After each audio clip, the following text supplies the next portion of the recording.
ko ang uban nga experience sa pagpangalagad sa atong buhay nga Diyos. So di gusto ang atong Ginoo makaigsuhan niya magpabili na sa comfort zone nato, comfort zone. Okay na ito. Okay mo no. Hindi tayo makatilaw. We are staying in our comfort zones. But God wants us to fly high. See for a new boundary. Hallelujah. Get some fresh food. Fresh experience with the Lord. Hallelujah. Diba? Nindot kayo kung doon natin ipag-upag. Ano na yung mga testimony sa Ginoo. Oh Lord, you are doing great. Diba? Kung doon natin mga fresh, experiences with God, it keeps us on fire. Amen. It makes our vision clearer. Amen. So we clap our hands to the Lord.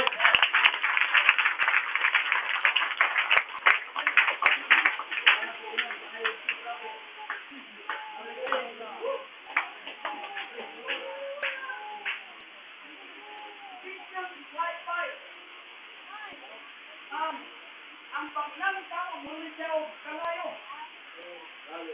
Vision is like fire.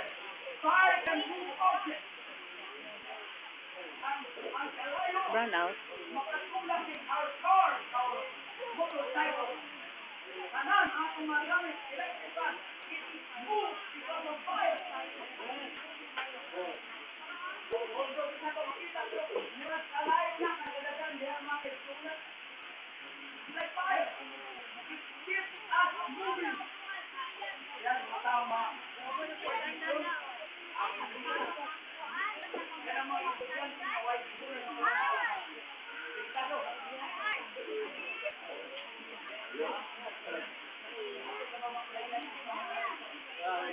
Apat ang tato.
Pagkatapos makaigsunan na nakakita si Isaiah sa vision, it was the start of his relationship with God.